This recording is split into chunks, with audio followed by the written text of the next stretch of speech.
Is codeine going on to prescription only as of 2018? The problem being discussed is the concerns for the Australian population over the addiction, misuse, and serious health effects of codeine when used in increased dosages. In regards to this concern, the Therapeutics Goods Administration have made the decision to make all codeine products prescription only as of 2018.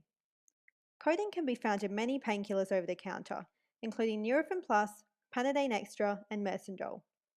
The main concern the TGA has is that users are treating chronic pain conditions with over-the-counter codeine when they are not designed for long-term use.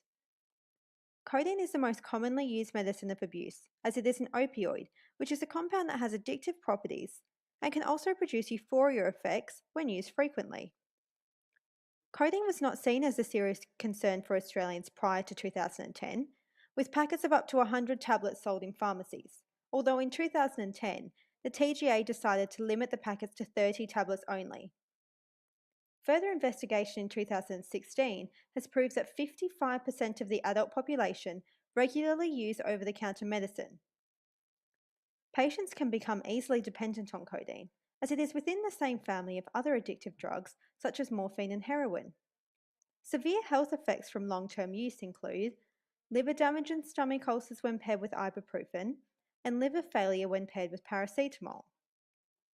The TGA reported in 2015 that there were 59 cases of severe stomach ulcers or bleeding related to codeine and ibuprofen, and 57 cases of liver failure due to codeine and paracetamol.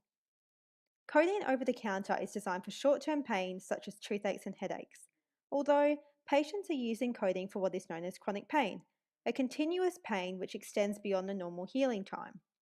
Chronic pain should be assessed by a doctor, although patients are self-medicating through over-the-counter codeine. A study in 2013 by the PSA showed that 69.2% of all over-the-counter codeine purchases were repeat sales, meaning patients were using codeine for chronic pain.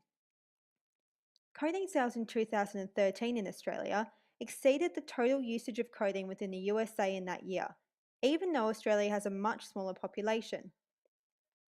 This comparison is due to the USA and the countries shown below having codeine regulated and on prescription only. It can take only 2 to 4 weeks to become dependent on painkillers, meaning it can happen to anyone, especially because people are not educated on how easy it is to become addicted to a drug like codeine. Seeing a doctor for long-term conditions is important, as it can be more harmful to self-medicate. Looking out for signs of family or friends that may be addicted to codeine are also very important. Signs include exceeding the recommended dosage and using it when there is no pain. Although the decision to put codeine onto prescription only has been made, in the meantime, a real-time recording system has been put in place called Medasist, which allows pharmacists to discuss patients' usage of codeine. 68% of pharmacies across Australia have adopted the monitoring system, with over 2.7 over-the-counter codeine transactions recorded. Pharmacies can provide patients with pamphlets giving some brief information on what medicines will be affected in 2018, the alternatives, and why the TGA made the decision. Australians can seek alternative pain medication to codeine through consulting with a pharmacist. Pain medications include the drug Neuromol and natural pain relief such as turmeric as an anti-inflammatory. Although many people disagree with this decision, with concerns that doctors will be inundated with patients requesting the drug, it may potentially be beneficial to Australians, as the issue of codeine misuse will be monitored by doctors, resulting in a safer way of providing painkillers to the Australian society.